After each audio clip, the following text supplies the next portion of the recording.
मरकुस रचित सुसमाचार, पहला अध्याय।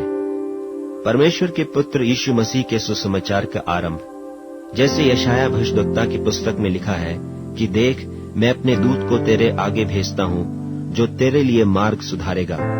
जंगल में एक पुकारने वाले का शब्द सुनाई दे रहा है कि प्रभु का मार्ग तैयार करो और उसकी सड़कें सीधी करो।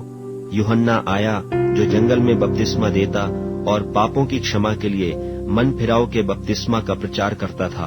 और सारे यहूदिया देश के और यरूशलेम के सब रहने वाले निकलकर उसके पास गए और अपने पापों को मानकर यरदन नदी में उससे बपतिस्मा लिया। यूहन्ना ऊंट के रोम का वस्त्र पहने और अपनी कमर में चमड़े का पटका बांधे रहता था और टिड्डियां और वन मधु खाया करता था, और यह प्रचार करता था कि मेरे बाद वह आने वाला है जो मुझसे शक्तिमान है। मैं इस योग्य नहीं कि झुककर उसके जूतों का बंध खोलूं। मैंने तो तुम्हें पानी से बपतिस्मा दिया है, पर वह तुम्हें पवित्र आत्मा से बपतिस्मा देगा।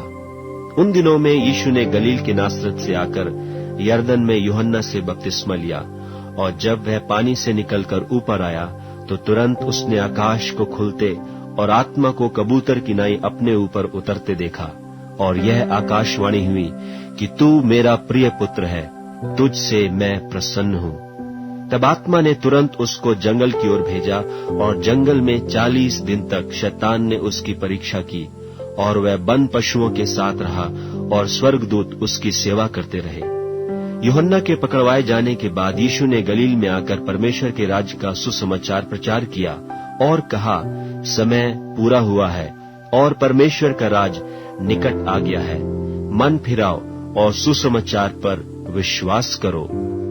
गलील की झील के किनारे किनारे जाते हुए उसने शमौन और उसके भाई अंद्रियास को झील में जाल डालते देखा, क्योंकि वे मछुए थे। और यीशु ने उनसे कहा, मेरे पीछे चले आओ, मैं तुमको मनुष्यों के मछुए बनाऊंगा। वे तुरंत जालों को छोड़कर उसके पीछे हो लिए, और कुछ आगे बढ़कर उसने जब्दी के पुत्र याकूब और उसके भाई यूहन्ना को नाव पर जालों को सुधारते देखा। उसने तुरंत उन्हें बुलाया, और वे अपने पिता जब्दी को मजदूरों के साथ नाव पर छोड़कर उसके पीछे चले गए। और वे कफरनहूम में आए, और वह तुरंत सब्त के दिन सभा के घर में जाकर उपदेश करने लगा। और लोग उसके उपदेश से चकित हुए, क्योंकि वह उन्हें शास्त्रियों की नाई नहीं परंतु अधिकारी की नाई उपदेश देता था। और उसी समय उनकी सभा के घर में एक मनुष्य था जिसमें एक अशुद्ध आत्मा थी।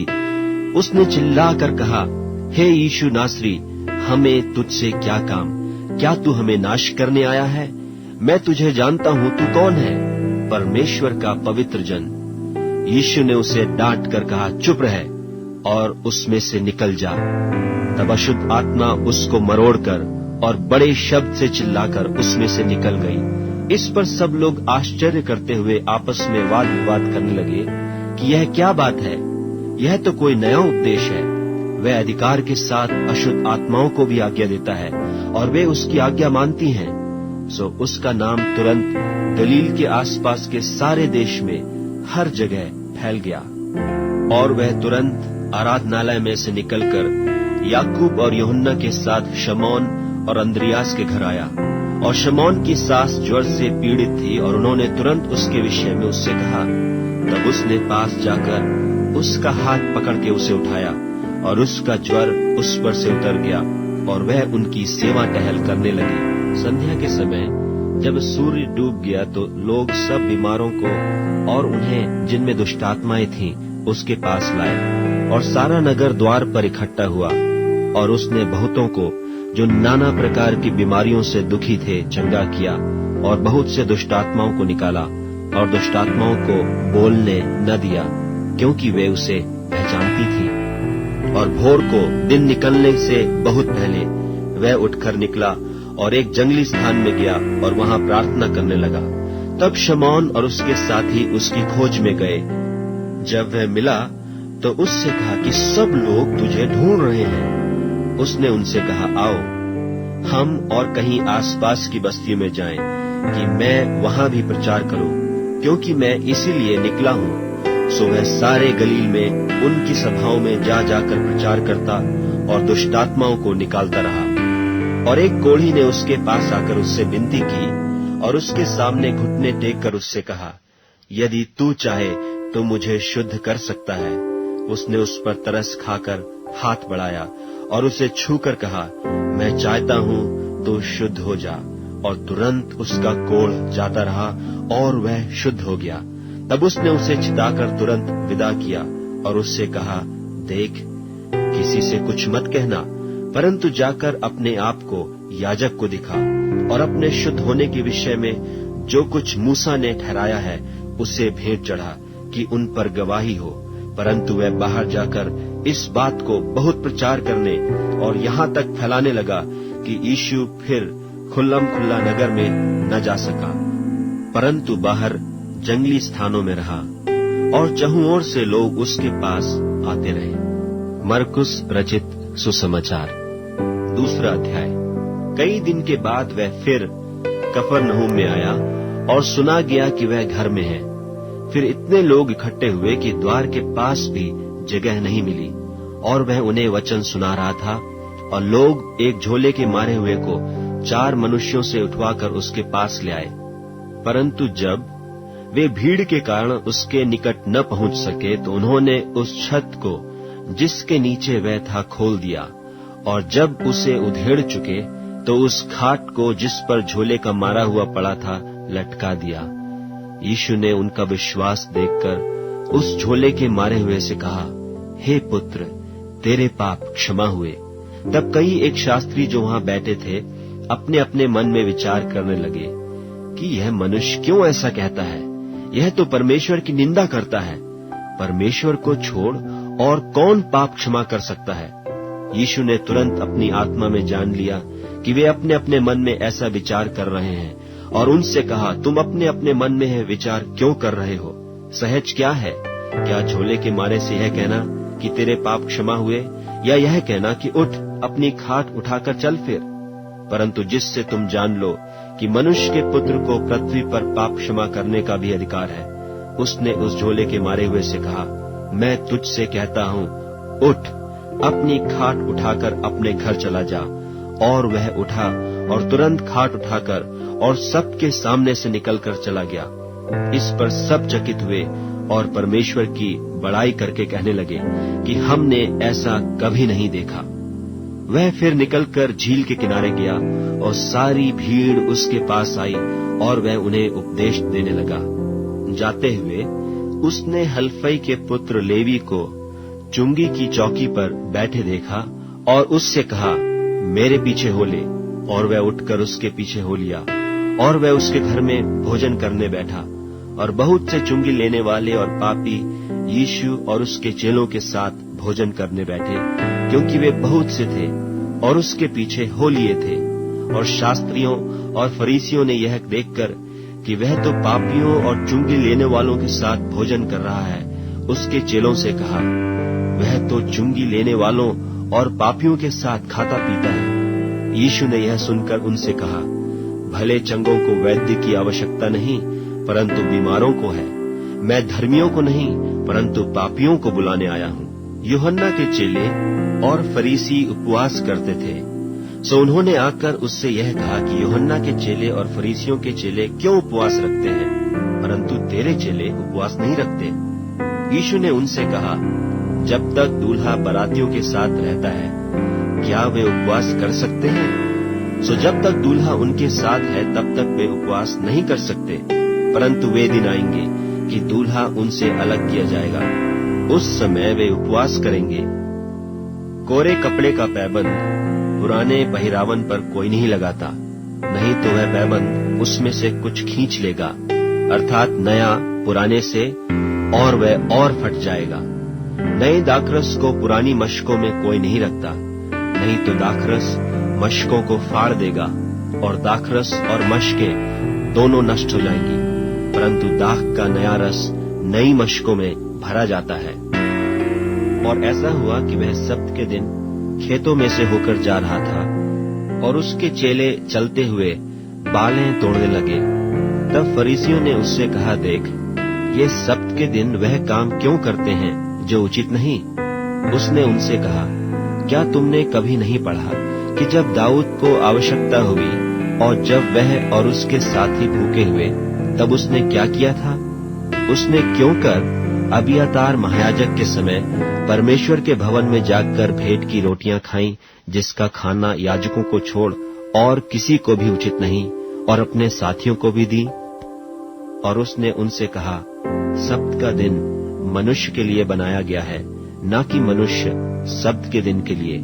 इसलिए मनुष्य का पुत्र सब्त के दिन का भी स्वामी है। मरकुस रचित सुसमाचार 3 अध्याय। और वह आराधनालय में फिर गया, और वहां एक मनुष्य था जिसका हाथ सूख गया था, और वे उस पर दोष लगाने के लिए उसकी घात में लगे हुए थे कि देखें वह सब्त के दिन में उसे चंगा करता है कि नहीं। उसने सूखे हाथ वाले मनुष्य से कहा, बीच में खड़ा हो, और उनसे कहा, क्या सब्त के दिन भला करना उचित है या बुरा करना, प्राण को बचाना या मारना? पर वे चुप रहे। और उसने उनके मन की कठोरता से उदास होकर उनको क्रोध से चारों ओर देखा, और उस मनुष्य से कहा, अपना हाथ बढ़ा। उसने बढ़ाया, और उसका हाथ अच्छा हो गया। तब फरीसी बाहर जाकर तुरंत हेरोदियों के साथ उसके विरोध में सम्मति करने लगे कि उसे किस प्रकार नाश करें। और यीशु अपने चेलों के साथ झील की ओर चला गया, और गलील से एक बड़ी भीड़ उसके पीछे हो ली, और यहूदिया और यरूशलेम और इदूमिया से और यरदन के पार और सूर और सैदा के आसपास से एक बड़ी भीड़ यह सुनकर कि वह कैसे अचंभे के काम करता है, उसके पास आई। और उसने अपने चेलों से कहा, भीड़ के कारण एक छोटी नाव मेरे लिए तैयार रहे, ताकि वे मुझे दबा न सकें, क्योंकि उसने बहुतों को चंगा किया था। इसलिए जितने लोग रोग से ग्रसित थे, उसे छूने के लिए उस पर गिरे पड़ते थे। और अशुद्ध आत्माएं भी जब उसे देखती थीं, तो उसके आगे गिर पड़ती थीं और चिल्लाकर कहती थीं कि तू परमेश्वर का पुत्र है। और उसने उन्हें बहुत चिताया कि मुझे प्रकट न करना। फिर वह पहाड़ पर चढ़ गया, और जिन्हें वह चाहता था उन्हें अपने पास बुलाया, और वे उसके पास चले आए।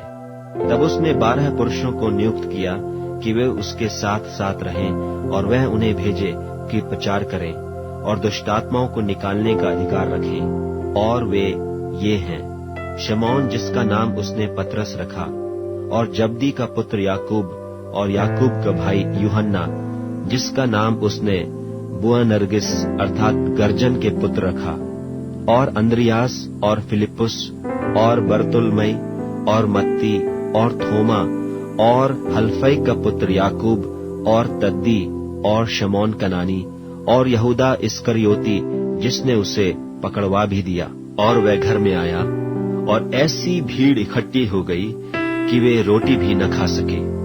जब उसके कुटुंबियों ने यह सुना तो उसे पकड़ने के लिए निकले, क्योंकि कहते थे कि उसका चित्त ठिकाने नहीं है। और शास्त्री जो यरूशलेम से आए थे यह कहते थे कि उसमें शैतान है, और यह भी कि वह दुष्टात्माओं के सरदार की सहायता से दुष्टात्माओं को निकालता है। और वह उन्हें पास बुलाकर उनसे दृष्टांतों में कहने लगा, शैतान क्यों कर शैतान को निकाल सकता है, और यदि किसी राज्य में फूट पड़े तो वह राज्य क्यों कर स्थिर रह सकता है, और यदि किसी घर में फूट पड़े तो वह घर क्यों कर स्थिर रह सकेगा। और यदि शैतान अपना ही विरोधी होकर अपने में फूट डाले तो वह क्यों कर बना रह सकता है, उसका तो अंत ही हो जाता है। किंतु कोई मनुष्य किसी बलवंत के घर में घुसकर उसका माल लूट नहीं सकता, जब तक कि वह पहले उस बलवंत को न बांध ले, और तब उसके घर को लूट लेगा। मैं तुमसे सच कहता हूं कि मनुष्यों की संतान के सब पाप और निंदा जो वे करते हैं क्षमा की जाएगी, परंतु जो कोई पवित्र आत्मा के विरुद्ध निंदा करे वह कभी भी क्षमा न किया जाएगा, वरन वह अनंत पाप का अपराधी ठहरता है। क्योंकि वे यह कहते थे कि उसमें अशुद्ध आत्मा है। और उसकी माता और उसके भाई आए और बाहर खड़े होकर उसे बुलवा भेजा, और भीड़ उसके आसपास बैठी थी, और उन्होंने उससे कहा, देख तेरी माता और तेरे भाई बाहर तुझे ढूंढते हैं। उसने उन्हें उत्तर दिया कि मेरी माता और मेरे भाई कौन हैं? और उन पर जो उसके आसपास बैठे थे दृष्टि करके कहा, देखो मेरी माता और मेरे भाई ये हैं, क्योंकि जो कोई परमेश्वर की इच्छा पर चले वही मेरा भाई और बहन और माता है। मरकुस रचित सुसमाचार 4 अध्याय। वह फिर झील के किनारे उपदेश देने लगा और एक ऐसी बड़ी भीड़ उसके पास इकट्ठी हो गई कि वह झील में एक नाव पर चढ़कर बैठ गया और सारी भीड़ भूमि पर झील के किनारे खड़ी रही। और वह उन्हें दृष्टांतों में बहुत सी बातें सिखाने लगा और अपने उपदेश में उनसे कहा, सुनो, एक बोने वाला बीज बोने के लिए निकला और बोते समय कुछ तो मार्ग के किनारे गिरा और पक्षियों ने आकर उसे चुग लिया, और कुछ पथरीली भूमि पर गिरा जहां उसको बहुत मिट्टी न मिली, और गहरी मिट्टी न मिलने के कारण जल्द उगाया, और जब सूर्य निकला तो जल गया और जड़ न पकड़ने के कारण सूख गया। और कुछ तो झाड़ियों में गिरा और झाड़ियों ने बढ़कर उसे दबा लिया और वह फल न लाया। परंतु कुछ अच्छी भूमि पर गिरा और वह उगा और बढ़कर फलवंत हुआ, और कोई 30 गुणा, कोई 60 गुणा और कोई 100 गुणा फल लाया। और उसने कहा, जिसके पास सुनने के लिए कान हो वह सुन ले। जब वह अकेला रह गया तो उसके साथियों ने उन 12 समेत उससे इन दृष्टांतों के विषय में पूछा।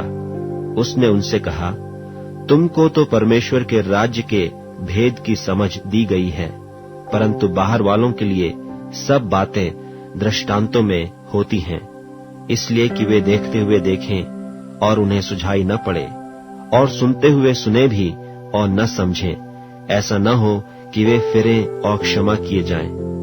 फिर उसने उनसे कहा, क्या तुम यह दृष्टांत नहीं समझते?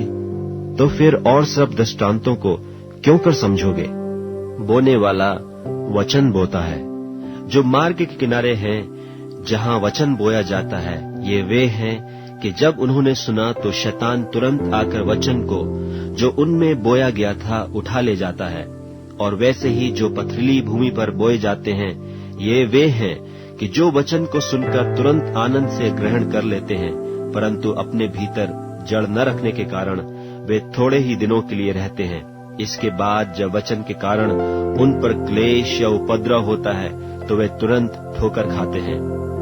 और जो झाड़ियों में बोए गए, ये वे हैं जिन्होंने वचन सुना और संसार की चिंता और धन का धोखा और वस्तुओं का लोभ उनमें समाकर वचन को दबा देता है और वह निष्फल रह जाता है।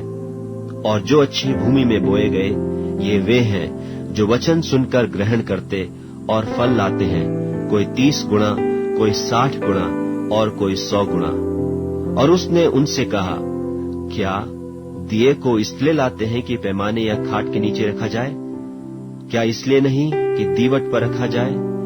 क्योंकि कोई वस्तु छिपी नहीं, परंतु इसलिए कि प्रकट हो जाए, और न कुछ गुप्त है पर इसलिए कि प्रकट हो जाए। यदि किसी के सुनने के कान हो तो सुन ले। फिर उसने उनसे कहा, चौकस रहो कि क्या सुनते हो। जिस नाप से तुम नापते हो, उसी से तुम्हारे लिए भी नापा जाएगा और तुमको अधिक दिया जाएगा। क्योंकि जिसके पास है उसको दिया जाएगा, परंतु जिसके पास नहीं है उससे वह भी जो उसके पास है ले लिया जाएगा। फिर उसने कहा, परमेश्वर का राज्य ऐसा है जैसे कोई मनुष्य भूमि पर बीज छींटे और रात को सोए और दिन को जागे, और वह बीज ऐसे उगे और ऐसे बढ़े कि वह न जाने। पृथ्वी आप से आप फल लाती है, पहले अंकुर, तब बाल, और तब बालों में तैयार दाना। परंतु जब दाना पक जाता है तब वह तुरंत हंसिया लगाता है, क्योंकि कटनी आप पहुंची है। फिर उसने कहा, हम परमेश्वर के राज्य की उपमा किससे दें और किस दृष्टांत से उसका वर्णन करें? वह राई के दाने के समान है कि जब भूमि में बोया जाता है तो भूमि के सब बीजों से छोटा होता है, परंतु जब बोया गया तो उगकर सब साग पात से बड़ा हो जाता है, और उसकी ऐसी बड़ी डालियां निकलती हैं कि आकाश के पक्षी उसकी छाया में बसेरा कर सकते हैं। और वह उन्हें इस प्रकार के बहुत से दृष्टांत दे देकर उनकी समझ के अनुसार वचन सुनाता था, और बिना दृष्टांत कहे उनसे कुछ भी नहीं कहता था, परंतु एकांत में वह अपने निज चेलों को सब बातों का अर्थ बताता था। उसी दिन जब सांझ हुई तो उसने उनसे कहा, आओ हम पार चलें। और वे भीड़ को छोड़कर जैसा वह था वैसे ही उसे नाव पर साथ ले चले, और उसके साथ और भी नावें थी। तब बड़ी आंधी आई और लहरें नाव पर यहाँ तक लगी कि वह अब पानी से भरी जाती थी, और वह आप पिछले भाग में गद्दी पर सो रहा था। तब उन्होंने उसे जगाकर उससे कहा, हे गुरु, क्या तुझे चिंता नहीं कि हम नाश हुए जाते हैं? तब उसने उठकर आंधी को डांटा और पानी से कहा, शांत रह, थम जा। और आंधी थम गई और बड़ा चैन हो गया। और उनसे कहा, तुम क्यों डरते हो? क्या तुम्हें अब तक विश्वास नहीं? और वे बहुत ही डर गए और आपस में बोले, यह कौन है कि आंधी और पानी भी उसकी आज्ञा मानते हैं? मरकुस रचित सुसमाचार 5वां अध्याय। और वे झील के पास गिरासेनियों के देश में पहुंचे, और जब वह नाव पर से उतरा तो तुरंत एक मनुष्य जिसमें अशुद्ध आत्मा थी कब्रों से निकलकर उसे मिला। वह कब्रों में रहा करता था और कोई उसे सांकलों से भी न बांध सकता था, क्योंकि वह बार बार बेड़ियों और सांकलों से बांधा गया था। पर उसने सांकलों को तोड़ दिया और बेड़ियों के टुकड़े टुकड़े कर दिए थे, और कोई उसे वश में नहीं कर सकता था। वह लगातार रात दिन कब्रों और पहाड़ों में चिल्लाता और अपने को पत्थरों से घायल करता था। वह यीशु को दूर ही से देखकर दौड़ा और उसे प्रणाम किया, और ऊंचे शब्द से चिल्लाकर कहा, हे यीशु, परम प्रधान परमेश्वर के पुत्र, मुझे तुझसे क्या काम? मैं तुझे परमेश्वर की शपथ देता हूँ कि मुझे पीड़ा न दे। क्योंकि उसने उससे कहा था कि हे अशुद्ध आत्मा, इस मनुष्य में से निकल आ। उसने उससे पूछा, तेरा क्या नाम है? उसने उससे कहा, मेरा नाम सेना है, क्योंकि हम बहुत हैं। और उसने उससे बहुत विनती की कि हमें इस देश से बाहर न भेज। वहां पहाड़ पर सूअरों का एक बड़ा झुंड चर रहा था, और उन्होंने उससे विनती करके कहा कि हमें उन सूअरों में भेज दे कि हम उनके भीतर जाएं। तो उसने उन्हें आज्ञा दी, और अशुद्ध आत्मा निकलकर सूअरों के भीतर बैठ गई, और झुंड जो कोई 2000 का था कड़ाड़े पर से झपटकर झील में जा पड़ा और डूब मरा। और उनके चरवाहों ने भागकर नगर और गांवों में समाचार सुनाया। और जो हुआ था लोग उसे देखने आए, और यीशु के पास आकर वे उसको जिसमें दुष्टात्माएं थीं, अर्थात जिसमें सेना समाई थी, कपड़े पहने और सचेत बैठे देखकर डर गए।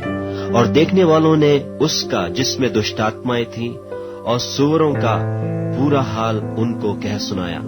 और वे उससे विनती करके कहने लगे कि हमारे सिवानों से चला जा। और जब वह नाव पर चढ़ने लगा तो वह जिसमें पहले दुष्टात्माएं थीं उससे विनती करने लगा कि मुझे अपने साथ रहने दे।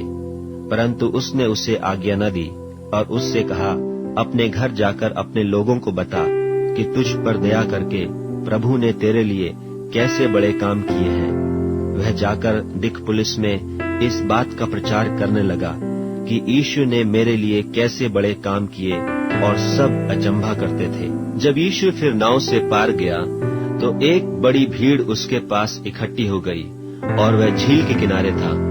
और याईर नाम आराधनालय के सरदारों में से एक आया और उसे देखकर उसके पांवों पर गिरा, और उसने यह कहकर बहुत विनती की कि मेरी छोटी बेटी मरने पर है, तू आकर उस पर हाथ रख कि वह चंगी होकर जीवित रहे। तब वह उसके साथ चला, और बड़ी भीड़ उसके पीछे हो ली, यहाँ तक कि लोग उस पर गिरे पड़ते थे।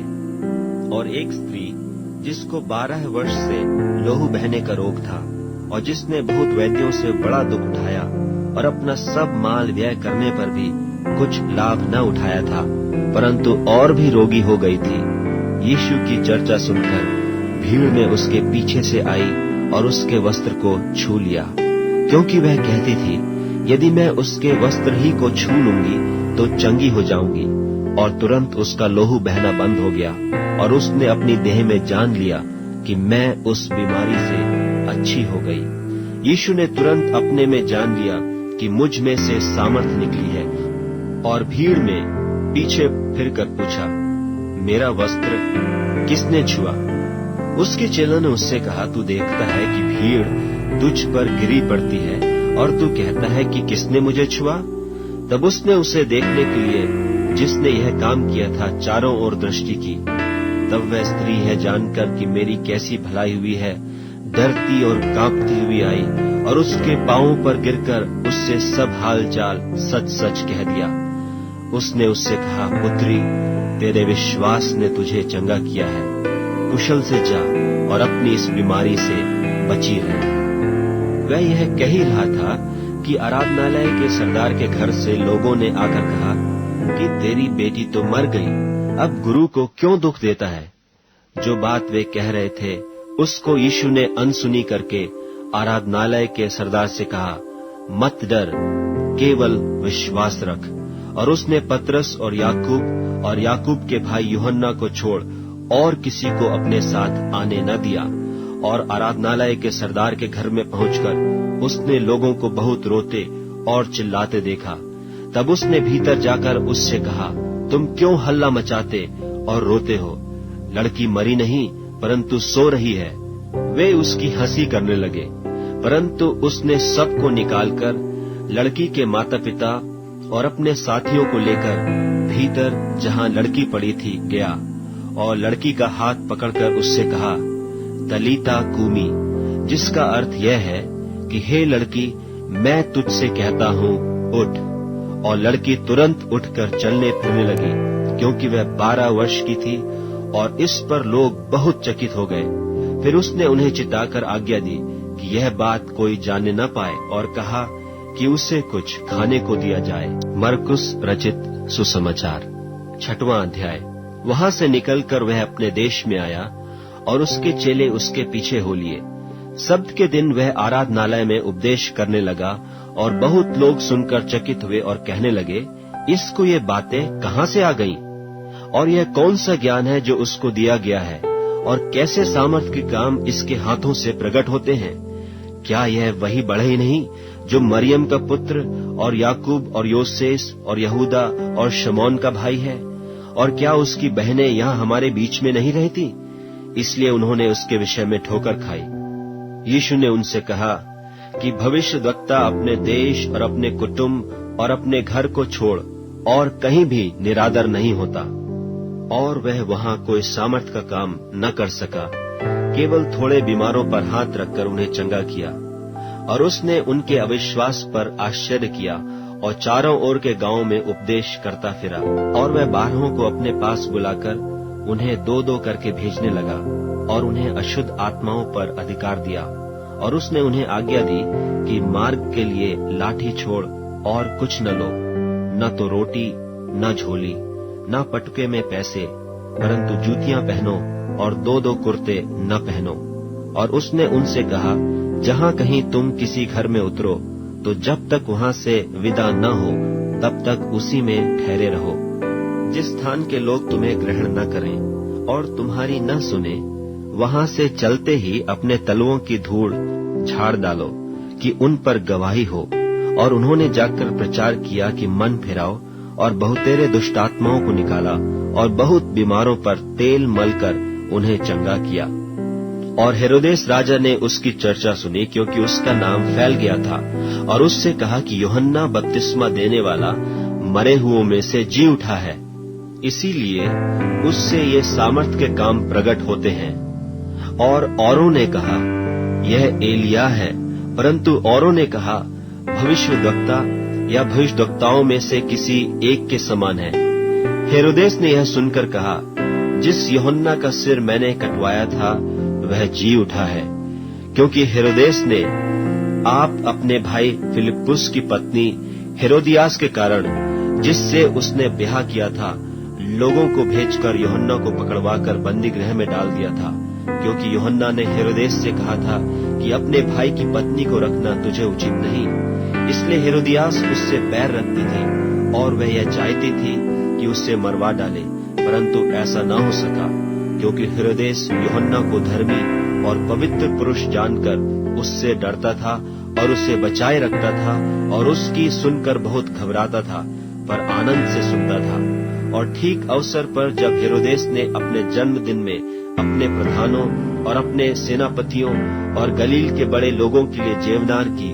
और उसी हेरोदियास की बेटी भीतर आई और नाचकर हेरोदेस को और उसके साथ बैठने वालों को प्रसन्न किया।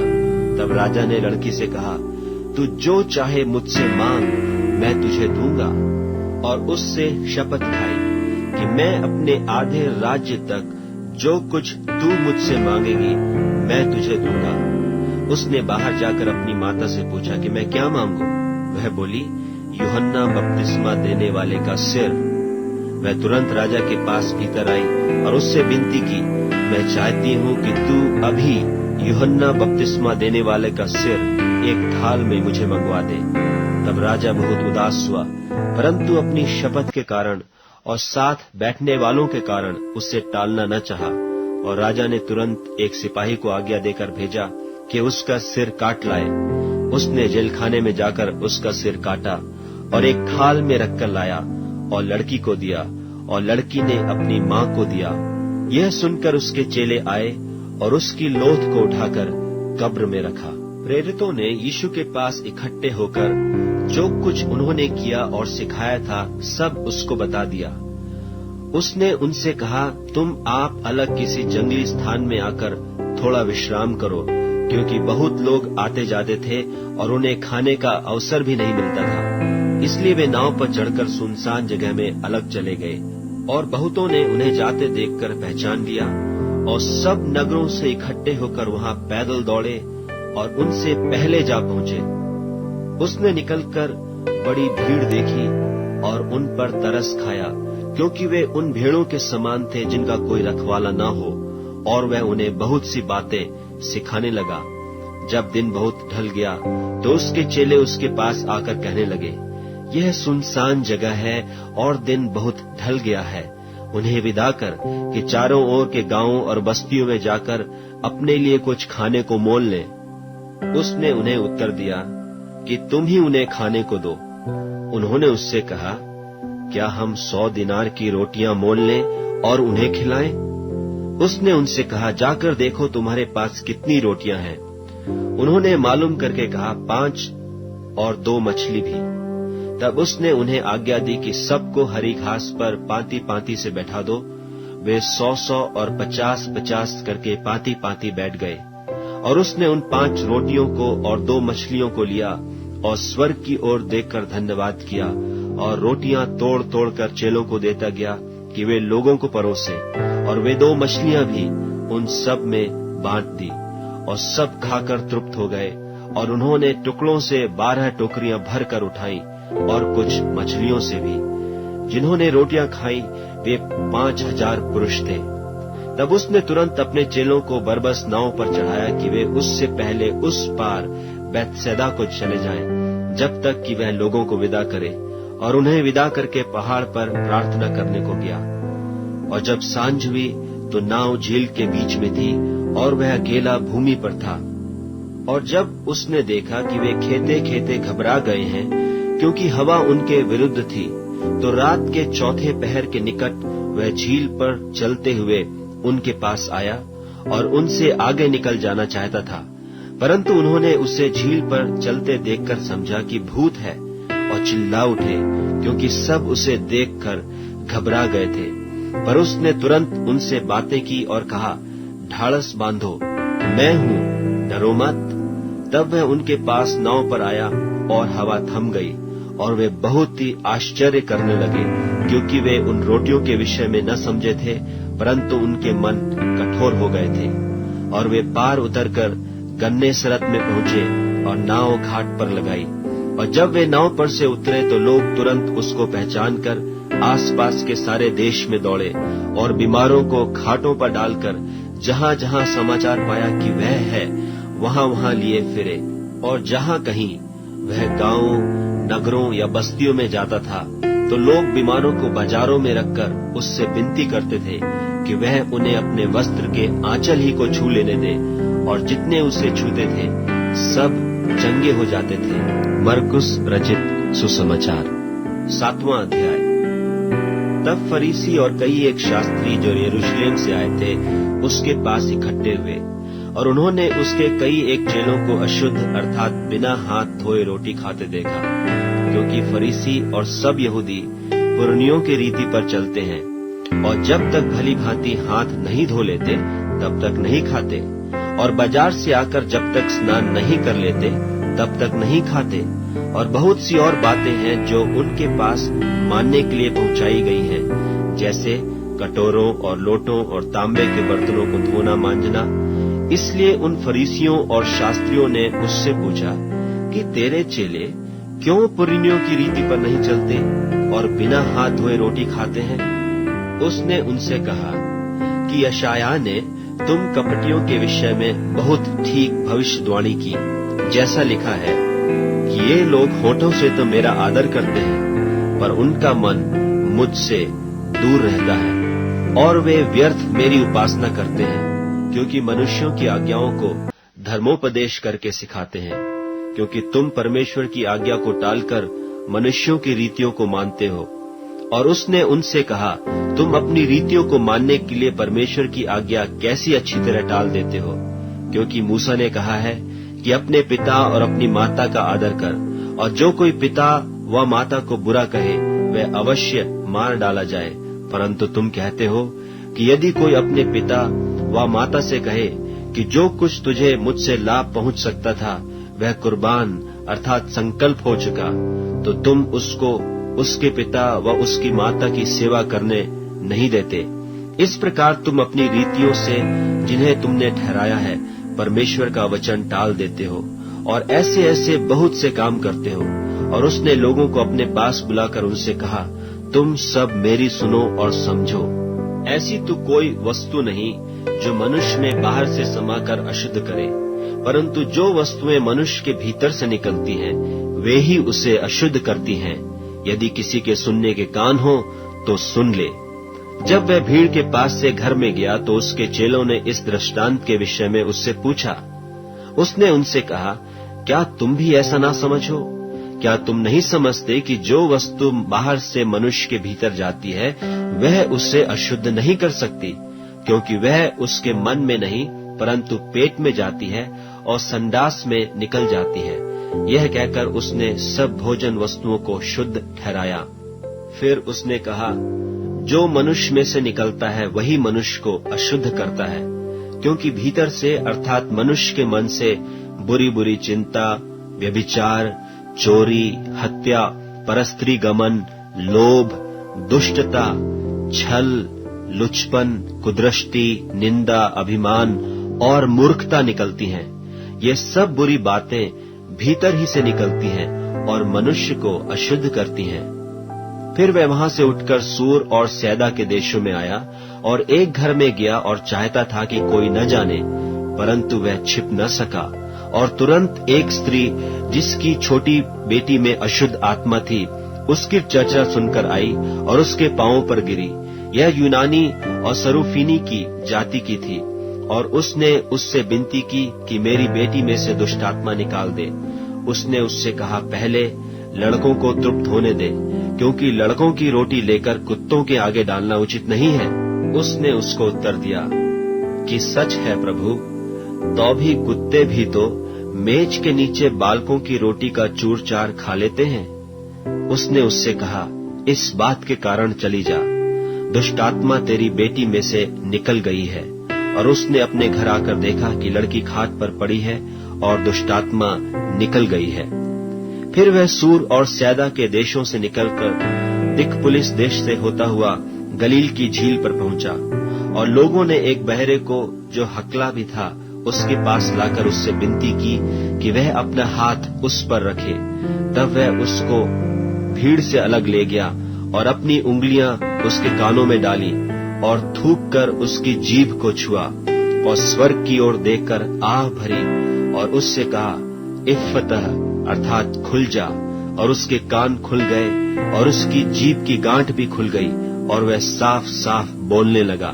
तब उसने उन्हें चिताया कि किसी से न कहना, परंतु जितना उसने उन्हें चिताया उतना ही वे और प्रचार करने लगे, और वे बहुत ही आश्चर्य में होकर कहने लगे, उसने जो कुछ किया सब अच्छा किया है।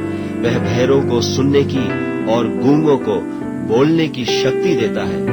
मरकुस रचित सुसमाचार 8वां अध्याय। उन दिनों में जब फिर बड़ी भीड़ इकट्ठी हुई और उनके पास कुछ खाने को न था, तो उसने अपने चेलों को पास बुलाकर उनसे कहा, मुझे इस भीड़ पर तरस आता है, क्योंकि यह 3 दिन से बराबर मेरे साथ हैं और उनके पास कुछ भी खाने को नहीं। यदि मैं उन्हें भूखा घर भेज दूं, तो मार्ग में थक कर रह जाएंगे, क्योंकि इनमें से कोई दूर से आए हैं। उसके चेलों ने उसको उत्तर दिया कि यहाँ जंगल में इतनी रोटी कोई कहाँ से लाए कि ये तृप्त हो। उसने उनसे पूछा, तुम्हारे पास रोटियां कितनी हैं? उन्होंने कहा, 7। तब उसने लोगों को भूमि पर बैठने की आज्ञा दी और वे 7 रोटियां ली और धन्यवाद करके तोड़ी और अपने चेलों को देता गया कि वे उनके आगे रखें, और उन्होंने लोगों के आगे परोस दिया। उनके पास थोड़ी सी छोटी मछलियां भी थीं और उसने धन्यवाद करके उन्हें भी लोगों के आगे रखने की आज्ञा दी। सो वे खाकर तृप्त हो गए और शेष टुकड़ों के 7 टोकरे भरकर उठाए, और लोग 4000 के लगभग थे। और उसने उनको विदा किया और वह तुरंत अपने चेलों के साथ नाव पर चढ़कर दलमनूता देश को चला गया। फिर फरीसी निकलकर उससे वाद विवाद करने लगे और उसे जांचने के लिए उससे कोई स्वर्गीय चिन्ह मांगा। उसने अपनी आत्मा में आह मार कर कहा, इस समय के लोग क्यों चिन्ह ढूंढते हैं? मैं तुमसे सच कहता हूं कि इस समय के लोगों को कोई चिन्ह नहीं दिया जाएगा। और वह उन्हें छोड़कर फिर नाव पर चढ़ गया और पार चला गया। और वे रोटी लेना भूल गए थे और नाव में उनके पास एक ही रोटी थी। और उसने उन्हें चिताया कि देखो, फरीसियों के खमीर और हेरोदेस के खमीर से चौकस रहो। वे आपस में विचार करके कहने लगे कि हमारे पास तो रोटी नहीं है। यह जानकर यीशु ने उनसे कहा, तुम क्यों आपस में यह विचार कर रहे हो कि हमारे पास रोटी नहीं? क्या अब तक नहीं जानते और नहीं समझते? क्या तुम्हारा मन कठोर हो गया है? क्या आंखें रखते हुए भी नहीं देखते और कान रखते हुए भी नहीं सुनते?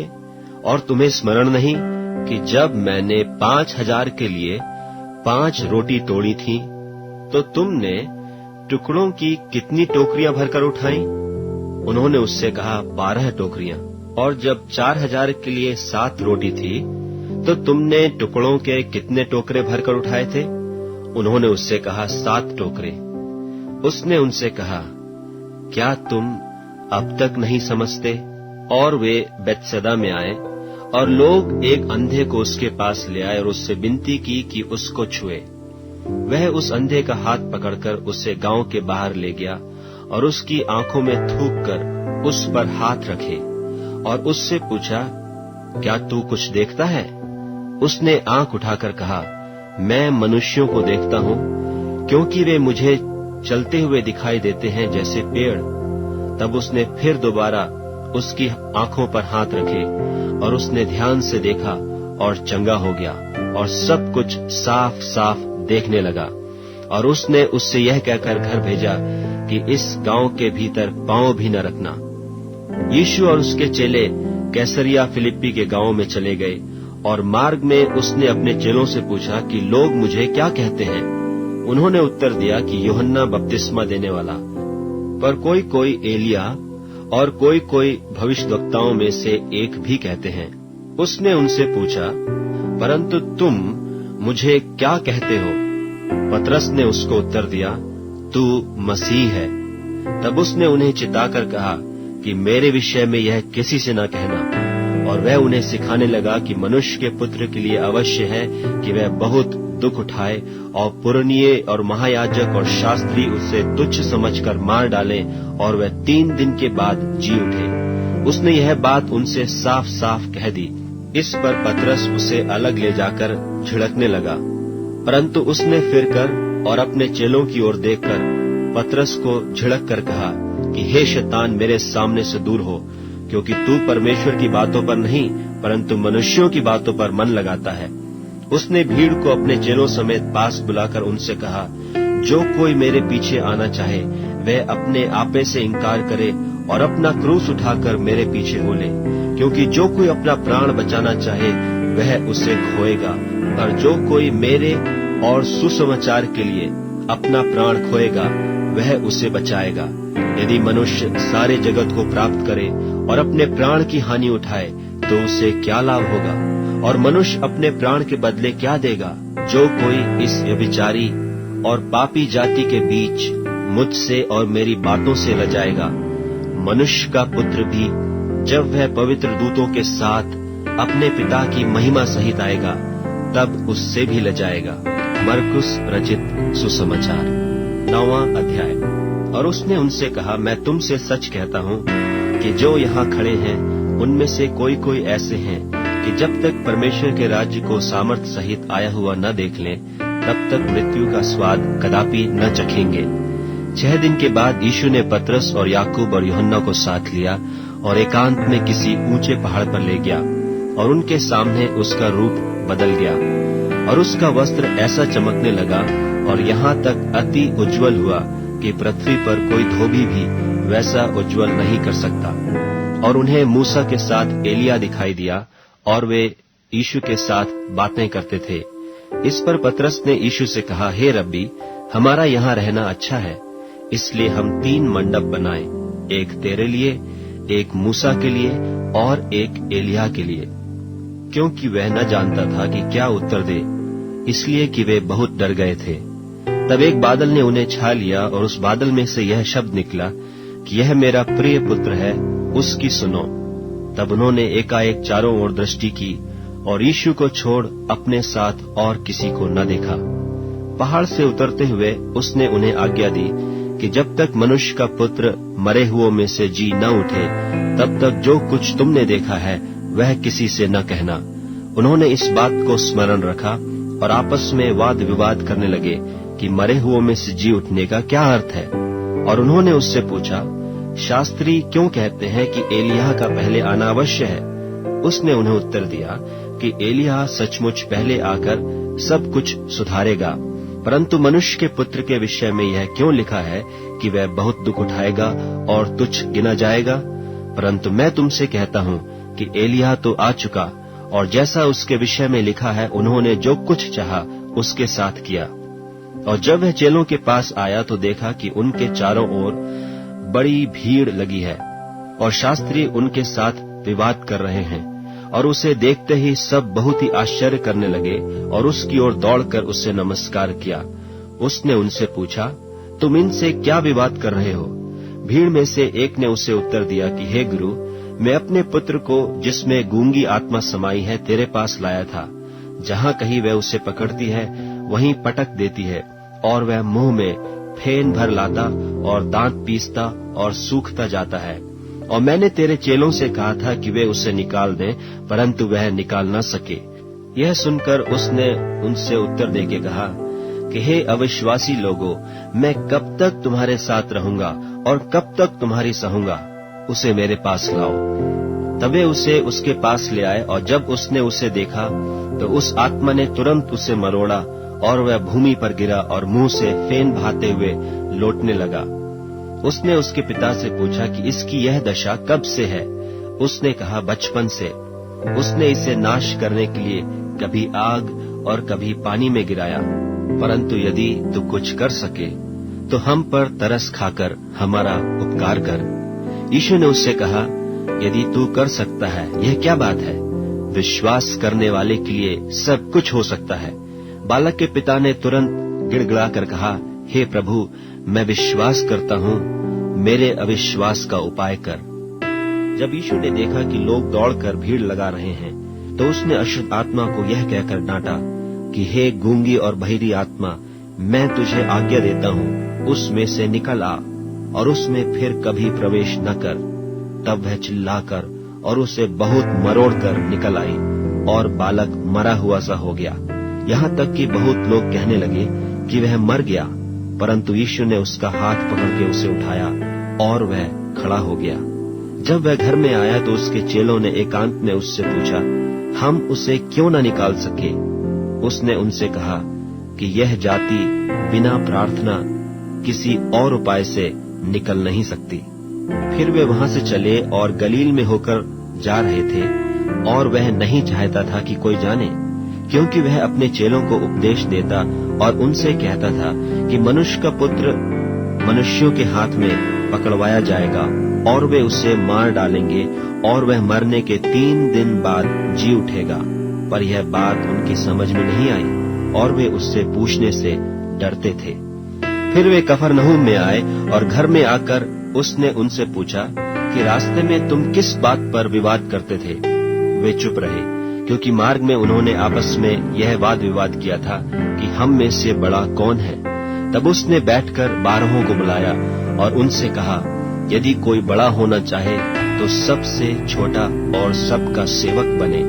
और उसने एक बालक को लेकर उनके बीच में खड़ा किया और उसे गोद में लेकर उनसे कहा, जो कोई मेरे नाम से ऐसे बालकों में से किसी एक को भी ग्रहण करता है वह मुझे ग्रहण करता है, और जो कोई मुझे ग्रहण करता वह मुझे नहीं वरन मेरे भेजने वाले को ग्रहण करता है। तब यूहन्ना ने उससे कहा, हे गुरु, हमने एक मनुष्य को तेरे नाम से दुष्ट आत्माओं को निकालते देखा और हम उससे मना करने लगे, क्योंकि वह हमारे पीछे नहीं हो लेता था।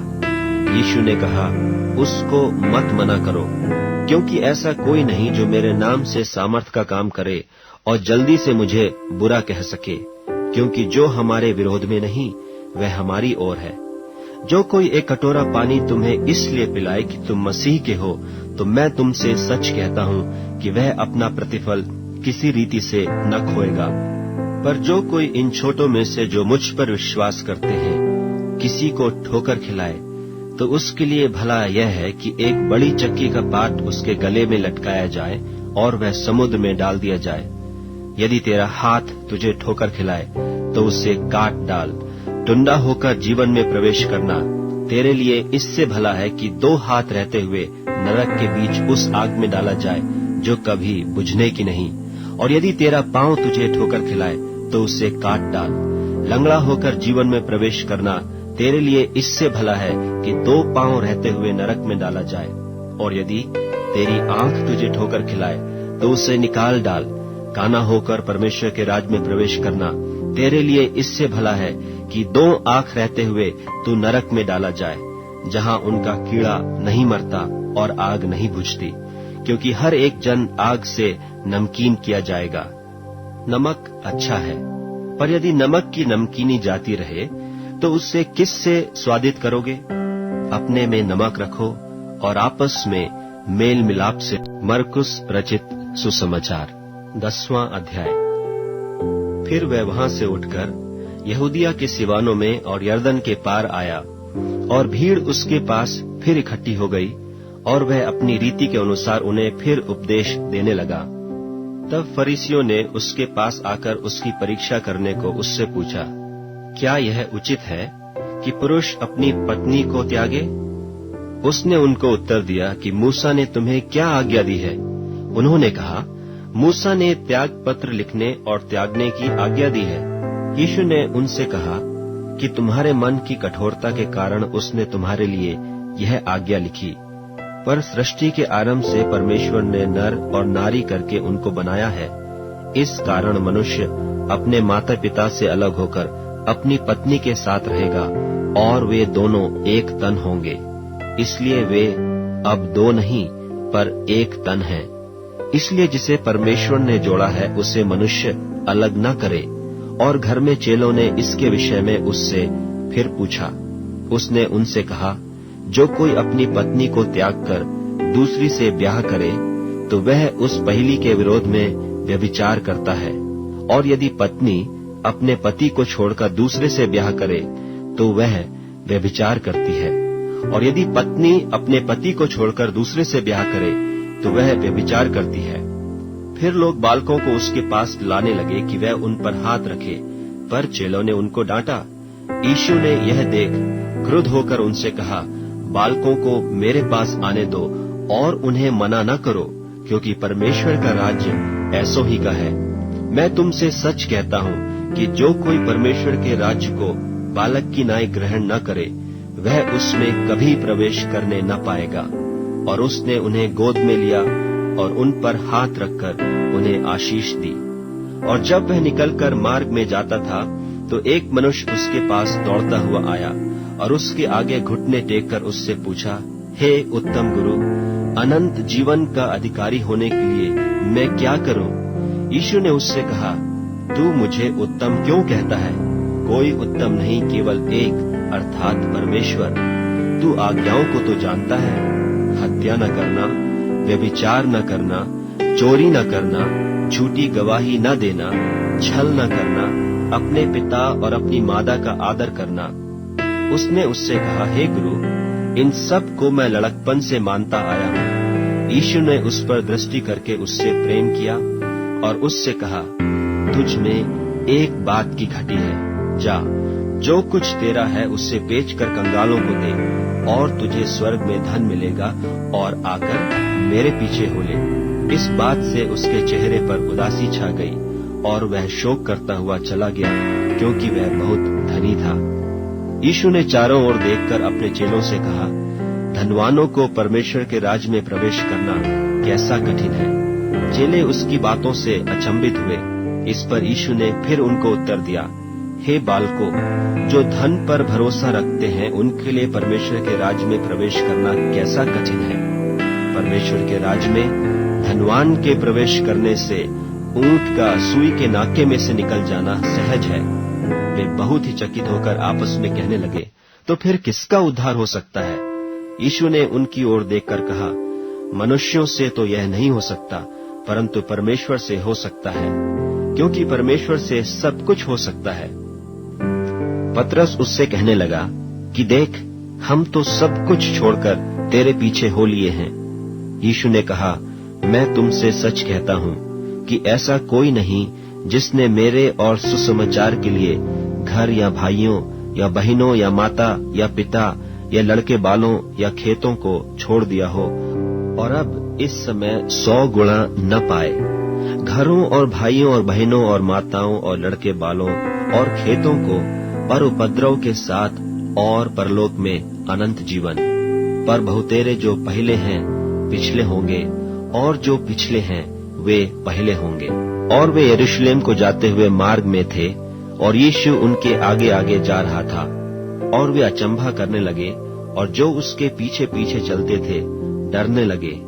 तब वह फिर उन 12 को लेकर उनसे वे बातें करने लगा जो उस पर आने वाली थीं, कि देखो, हम यरूशलेम को जाते हैं, और मनुष्य का पुत्र महायाजकों और शास्त्रियों के हाथ पकड़वाया जाएगा, और वे उसको घात के योग्य ठहराएंगे और अन्य जातियों के हाथ में सौंपेंगे, और वे उसको ठट्ठों में उड़ाएंगे और उस पर थूकेंगे और उसे कोड़े मारेंगे और उसे घात करेंगे, और 3 दिन के बाद वह जी उठेगा। तब जब्दी के पुत्र याकूब और यूहन्ना ने उसके पास आकर कहा, हे गुरु, हम चाहते हैं कि जो कुछ हम तुझसे मांगे वही तू हमारे लिए करे। उसने उनसे कहा, तुम क्या चाहते हो कि मैं तुम्हारे लिए करूं? उन्होंने उससे कहा कि हमें यह दे कि तेरी महिमा में हम में से एक तेरे दाहिने और दूसरा तेरे बाएं बैठे। यीशु ने उनसे कहा, तुम नहीं जानते कि क्या मांगते हो। जो कटोरा मैं पीने पर हूँ क्या पी सकते हो, और जो बपतिस्मा मैं लेने पर हूँ क्या ले सकते हो? उन्होंने उससे कहा, हमसे हो सकता है। यीशु ने उनसे कहा, जो कटोरा मैं पीने पर हूँ तुम पियोगे, और जो बपतिस्मा मैं लेने पर हूँ उसे लोगे, पर जिनके लिए तैयार किया गया है उन्हें छोड़ और किसी को अपने दाहिने और अपने बाएं बिठाना मेरा काम नहीं।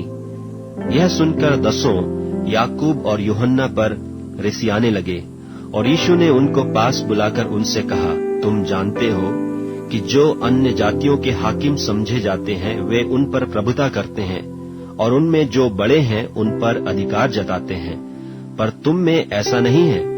वरन जो कोई तुम में बड़ा होना चाहे वह तुम्हारा सेवक बने, और जो कोई तुम में प्रधान होना चाहे वह सबका दास बने।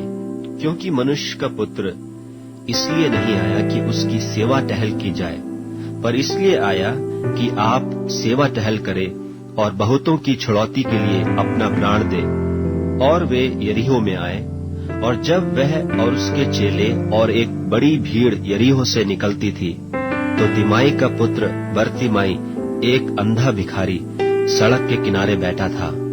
वह यह सुनकर कि यीशु नासरी है, पुकार पुकार कर कहने लगा कि हे दाऊद की संतान यीशु, मुझ पर दया कर।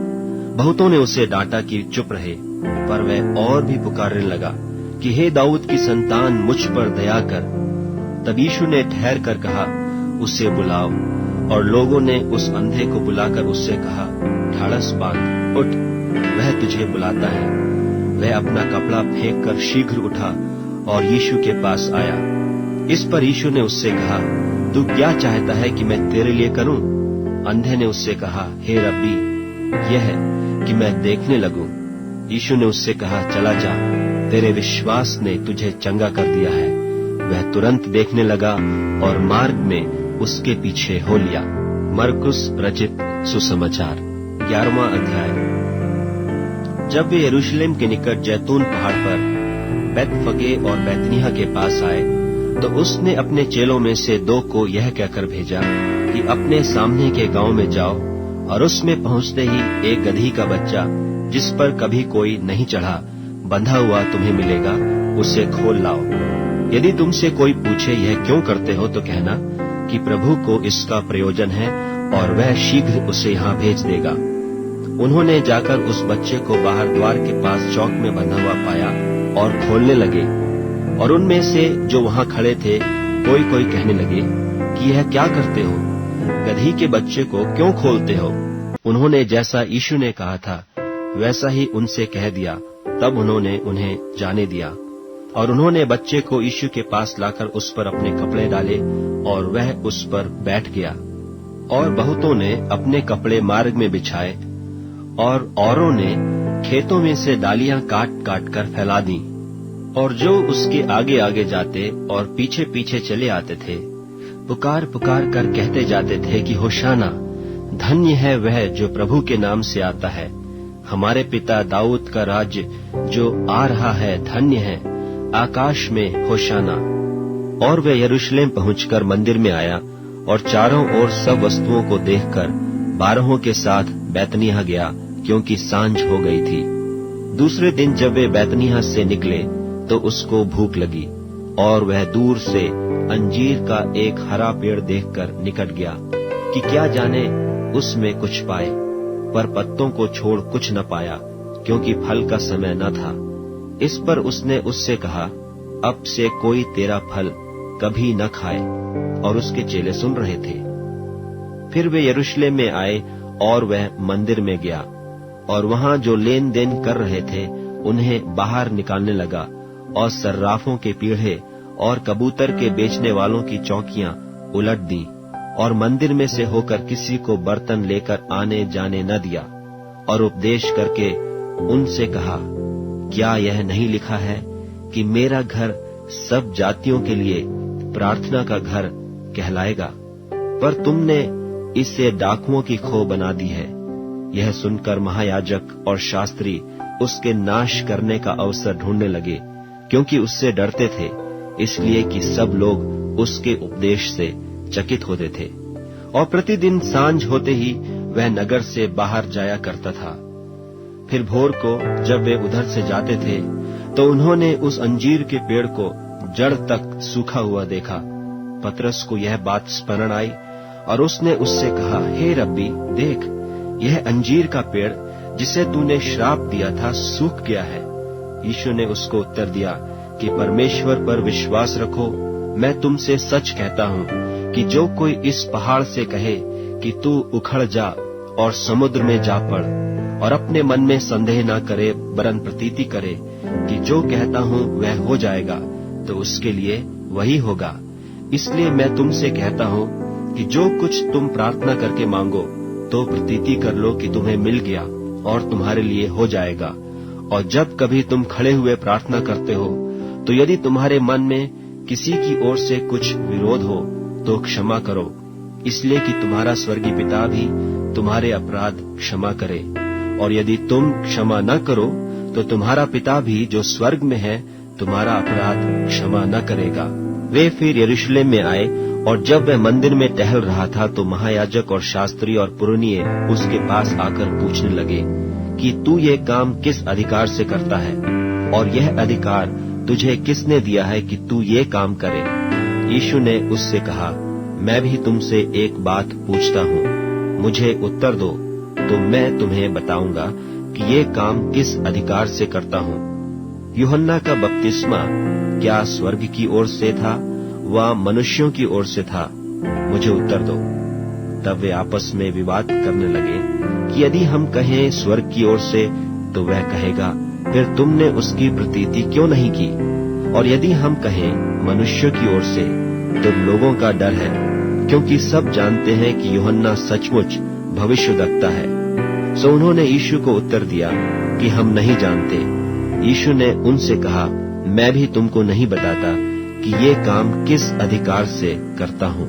मरकुस रचित सुसमाचार 12वां अध्याय। फिर वह दृष्टांत में उनसे बातें करने लगा कि किसी मनुष्य ने दाख की बारी लगाई और उसके चारों ओर बाड़ा बांधा और रस का कुंड खोदा और गुम्मट बनाया और किसानों को उसका ठीका देकर परदेश चला गया। फिर फल के मौसम में उसने किसानों के पास एक दास को भेजा कि किसान से दाख की बारी के फलों का भाग ले, पर उन्होंने उसे पकड़कर पीटा और छूछे हाथ लौटा दिया। फिर उसने एक और दास को उनके पास भेजा और उन्होंने उसका सिर फोड़ डाला और उसका अपमान किया। फिर उसने एक और को भेजा और उन्होंने उसे मार डाला। तब उसने और बहुतों को भेजा, उनमें से उन्होंने कितनों को पीटा और कितनों को मार डाला। अब एक ही रह गया था जो उसका प्रिय पुत्र था। अंत में उसने उसे भी उनके पास यह सोचकर भेजा कि वे मेरे पुत्र का आदर करेंगे। पर उन किसानों ने आपस में कहा, यही तो वारिस है, आओ हम उसे मार डालें, तब मिरास हमारी हो जाएगी। और उन्होंने उसे पकड़कर मार डाला और दाख की बारी के बाहर फेंक दिया। इसलिए दाख की बारी का स्वामी क्या करेगा? वह आकर उन किसानों को नाश करेगा और दाख की बारी औरों को दे देगा। क्या तुमने पवित्र शास्त्र में यह वचन नहीं पढ़ा कि जिस पत्थर को राजमिस्त्रियों ने निकम्मा ठहराया था, वही कोने का सिरा हो गया?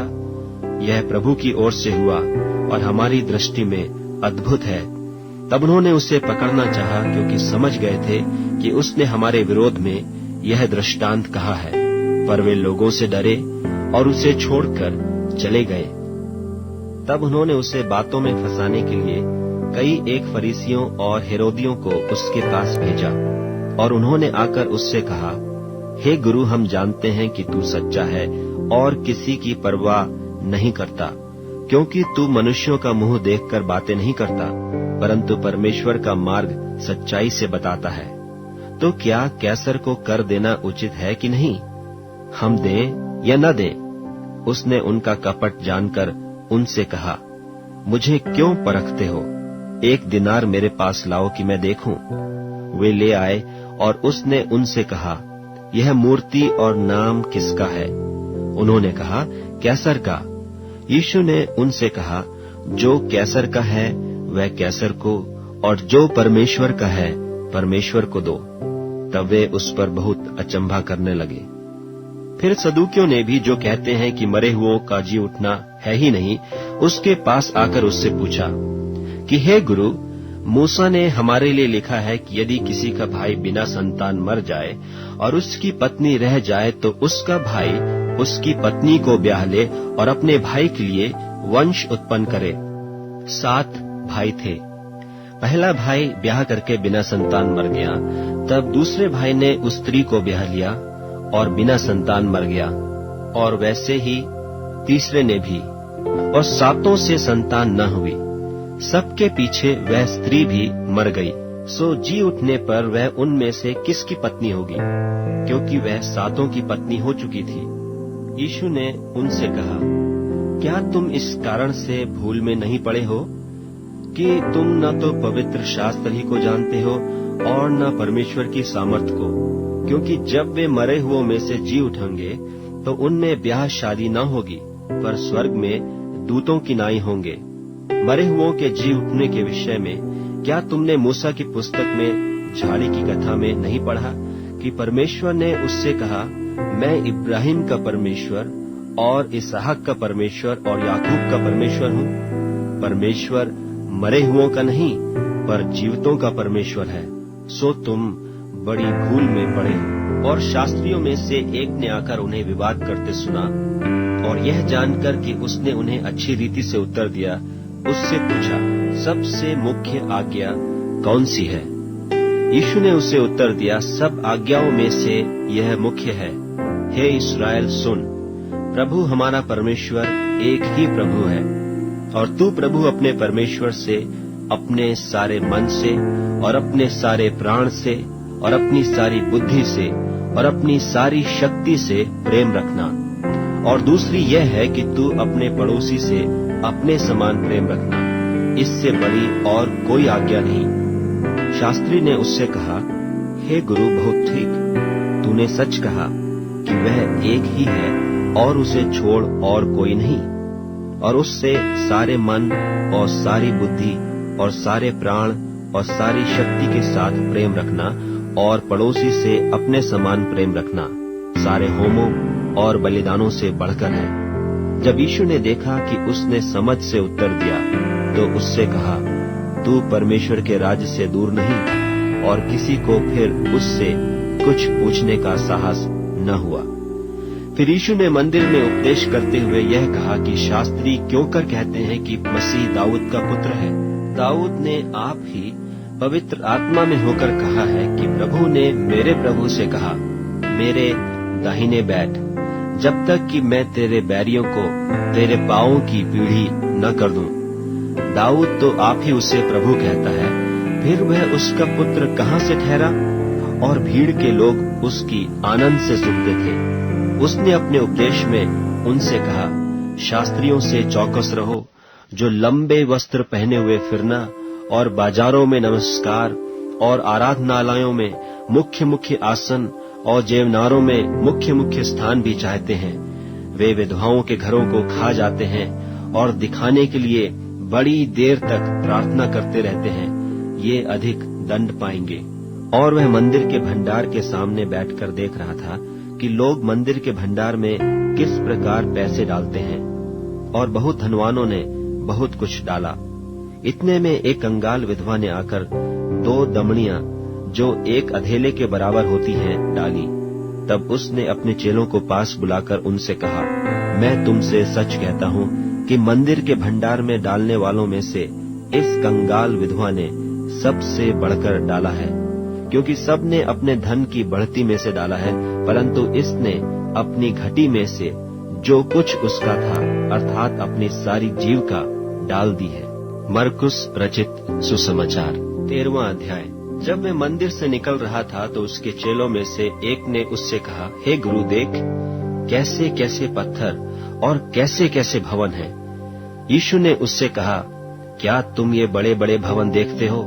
यहाँ पत्थर पर पत्थर भी बचा न रहेगा जो ढाया न जाएगा। जब वह जैतून के पहाड़ पर मंदिर के सामने बैठा था, तो पतरस और याकूब और यूहन्ना और अंद्रियास ने अलग जाकर उससे पूछा कि हमें बता कि ये बातें कब होंगी, और जब ये सारे बातें पूरी होने पर होंगी, उस समय का क्या चिन्ह होगा? यीशु उनसे कहने लगा, चौकस रहो कि कोई तुम्हें न भरमाए। बहुतेरे मेरे नाम से आकर कहेंगे कि मैं वही हूँ, और बहुतों को भरमाएंगे। और जब तुम लड़ाइयाँ और लड़ाइयों की चर्चा सुनो तो न घबराना, क्योंकि इनका होना अवश्य है, परंतु उस समय अंत न होगा। क्योंकि जाति पर जाति और राज्य पर राज्य चढ़ाई करेगा, और हर कहीं भूइंडोल होंगे और अकाल पड़ेंगे। यह तो पीड़ाओं का आरंभ ही होगा।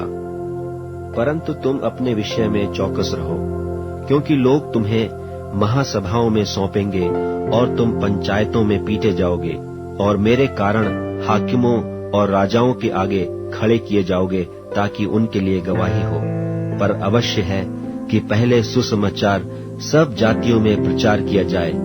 जब वे तुम्हें ले जाकर सौंपेंगे तो पहले से चिंता न करना कि हम क्या कहेंगे, पर जो कुछ तुम्हें उसी घड़ी बताया जाए वही कहना, क्योंकि बोलने वाले तुम नहीं हो, परंतु पवित्र आत्मा है।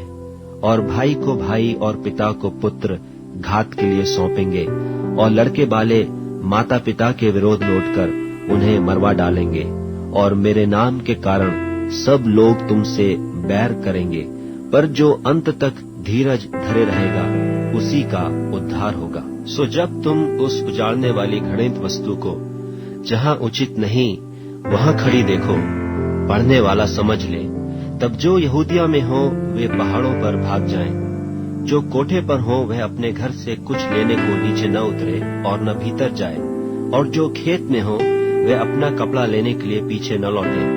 उन दिनों में जो गर्भवती और दूध पिलाती होंगी उनके लिए हाय हाय, और प्रार्थना किया करो कि यह जाड़े में न हो, क्योंकि वे दिन ऐसे क्लेश के होंगे कि सृष्टि के आरंभ से जो परमेश्वर ने सृजी है अब तक न तो हुए और न फिर कभी होंगे।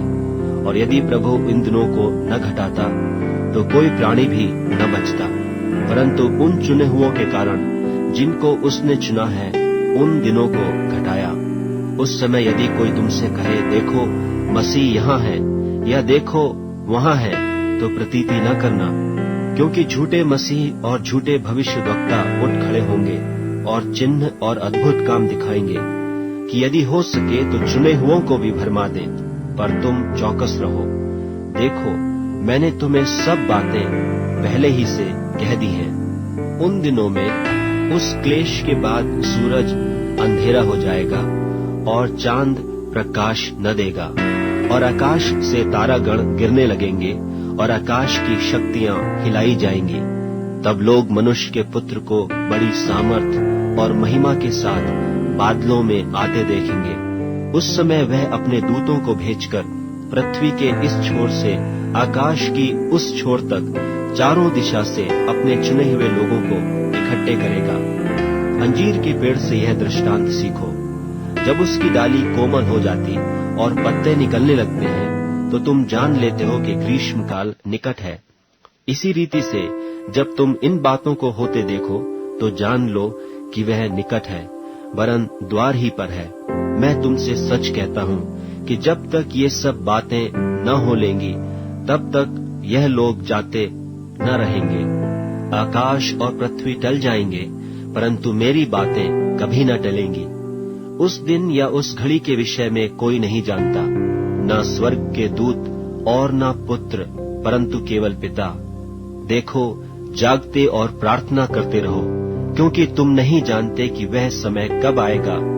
यह उस मनुष्य की सी दशा है जो परदेश जाते समय अपना घर छोड़ जाए और अपने दासों को अधिकार दे और हर एक को उसका काम जता दे और द्वारपाल को जागते रहने की आज्ञा दे। इसलिए जागते रहो, क्योंकि तुम नहीं जानते कि घर का स्वामी कब आएगा, सांझ को या आधी रात को या मुर्ग के बांग देने के समय या भोर को। ऐसा न हो कि वह अचानक आकर तुम्हें सोते पाए। और जो मैं तुमसे कहता हूँ वही सबसे कहता हूँ, जागते रहो। मरकुस रचित सुसमाचार 14वां अध्याय। 2 दिन के बाद फसह और अख़मीरी रोटी का पर्व होने वाला था, और महायाजक और शास्त्री इस बात की खोज में थे कि उसे क्यों कर छल से पकड़कर मार डालें, परंतु कहते थे कि पर्व के दिन नहीं, कहीं ऐसा न हो कि लोगों में बलवा मचे। जब वे बैतनिया में शमौन कौड़ी के घर भोजन करने बैठा हुआ था, तब एक स्त्री संगमरमर के पात्र में जटामांसी का बहुमूल्य शुद्ध इत्र लेकर आई और पात्र तोड़कर इत्र को उसके सिर पर उंडेला। परंतु कोई कोई अपने मन में रिसियाकर कहने लगे, इस इत्र को क्यों सत्यानाश किया गया, क्योंकि यह इत्र तो 300 दिनार से अधिक मूल्य में बेचकर कंगालों को बांटा जा सकता था। और वे उसको झिड़कने लगे।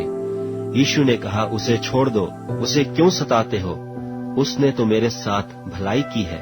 कंगाल तुम्हारे साथ सदा रहते हैं और तुम जब चाहो तब उनसे भलाई कर सकते हो, पर मैं तुम्हारे साथ सदा न रहूंगा। जो कुछ वह कर सकी उसने किया। उसने मेरे गाड़े जाने की तैयारी में पहले से मेरी देह पर इत्र मला है। मैं तुमसे सच कहता हूँ कि सारे जगत में जहाँ कहीं सुसमाचार प्रचार किया जाएगा, वहाँ उसके इस काम की चर्चा भी उसके स्मरण में की जाएगी। तब यहूदा इस्करियोती, जो 12 में से एक था, महायाजकों के पास गया कि उसे उनके हाथ पकड़वा दे। वे यह सुनकर आनंदित हुए और उसको रुपये देना स्वीकार किया और यह अवसर ढूंढने लगा कि उसे किस प्रकार पकड़वा दे। अख़मीरी रोटी के पर्व के पहले दिन, जिसमें वे फसह का बलिदान करते थे, उसके चेलों ने उससे पूछा, तू कहाँ चाहता है कि हम जाकर तेरे लिए फसह खाने की तैयारी करें? उसने अपने चेलों में से 2 को यह कहकर भेजा कि नगर में जाओ और एक मनुष्य जल का घड़ा उठाए हुए तुम्हें मिलेगा, उसके पीछे हो लेना, और वह जिस घर में जाए उस घर के स्वामी से कहना, गुरु कहता है कि मेरी पाहुनशाला जिसमें मैं अपने चेलों के साथ फसह खाऊं कहाँ है?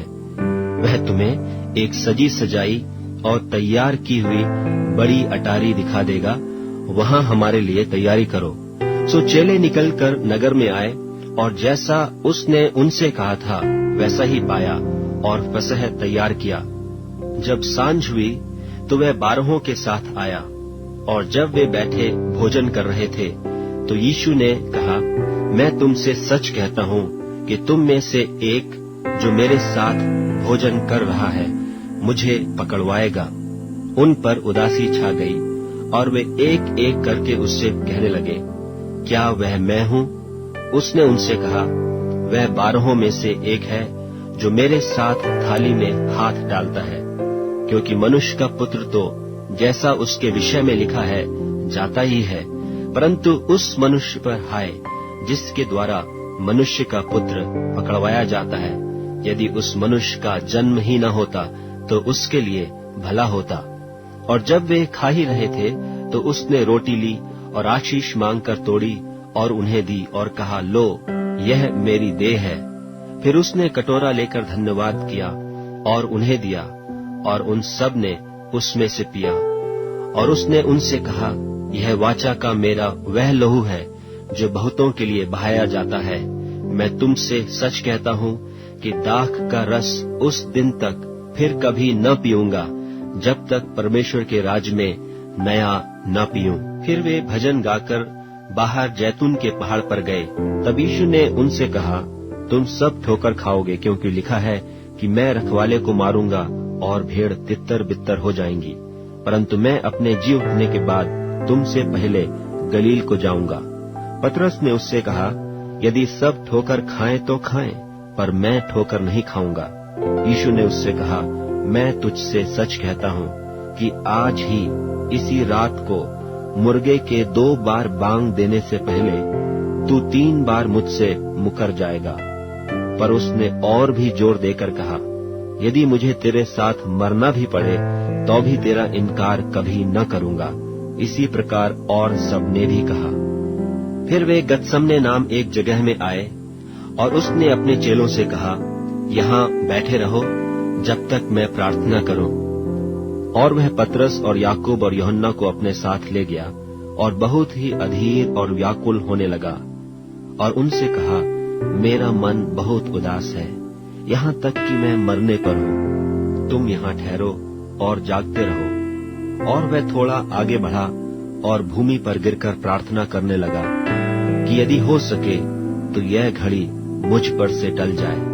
और कहा, हे अब्बा, हे पिता, तुझसे सब कुछ हो सकता है। इस कटोरे को मेरे पास से हटा ले, तो भी जैसा मैं चाहता हूँ वैसा नहीं, पर जो तू चाहता है वही हो। फिर वह आया और उन्हें सोते पाकर पतरस से कहा, हे शमौन, तू सो रहा है?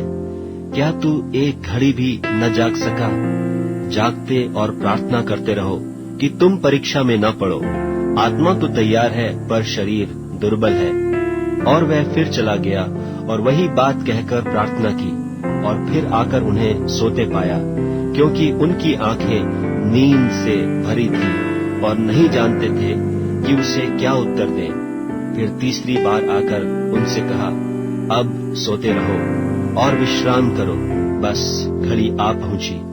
देखो, मनुष्य का पुत्र पापियों के हाथ पकड़वाया जाता है। उठो चले, देखो मेरा पकड़वाने वाला निकट आ पहुंचा है।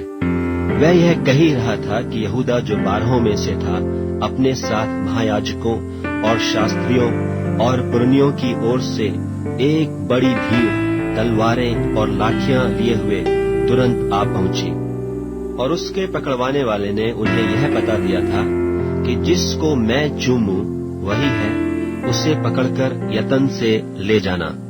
और वह आया और तुरंत उसके पास जाकर कहा, हे रब्बी, और उसको बहुत चूमा। तब उन्होंने उस पर हाथ डालकर उसे पकड़ लिया। उनमें से जो पास खड़े थे, एक ने तलवार खींचकर महायाजक के दास पर चलाई और उसका कान उड़ा दिया। यीशु ने उनसे कहा, क्या तुम डाकू जानकर मेरे पकड़ने के लिए तलवारें और लाठियां लेकर निकले हो? मैं तो हर दिन मंदिर में तुम्हारे साथ रहकर उपदेश दिया करता था, और तब तुमने मुझे न पकड़ा, परंतु यह इसलिए हुआ है कि पवित्र शास्त्र की बातें पूरी हों। इस पर सब चेले उसे छोड़कर भाग गए। और एक जवान अपनी नंगी देह पर चादर ओढ़े हुए उसके पीछे हो लिया, और लोगों ने उसे पकड़ा, पर वह चादर छोड़कर नंगा भाग गया। फिर वे यीशु को महायाजक के पास ले गए, और सब महायाजक और पुरनिये और शास्त्री उसके यहाँ इकट्ठे हो गए। पतरस दूर ही दूर से उसके पीछे पीछे महायाजक के आंगन के भीतर तक गया और प्यादों के साथ बैठकर आग तापने लगा। महायाजक और सारी महासभा यीशु के मार डालने के लिए उसके विरोध में गवाही की खोज में थे, पर न मिली, क्योंकि बहुतेरे उसके विरोध में झूठी गवाही दे रहे थे, पर उनकी गवाही एक सी न थी।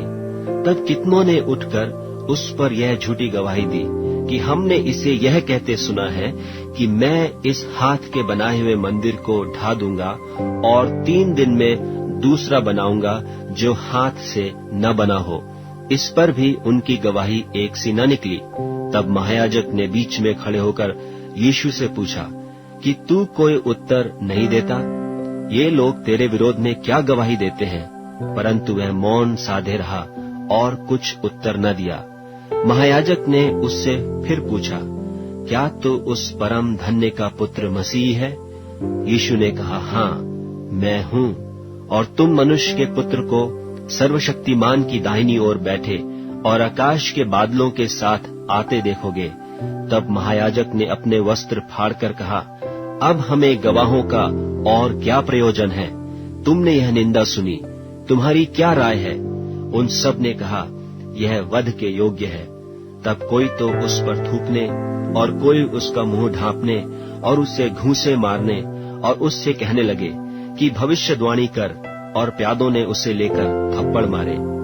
जब पतरस नीचे आंगन में था, तो महायाजक की लौंडियों में से एक वहां आई और पतरस को आग तापते देखकर उस पर टकटकी लगाकर देखा और कहने लगी, तू भी तो उस नासरी यीशु के साथ था।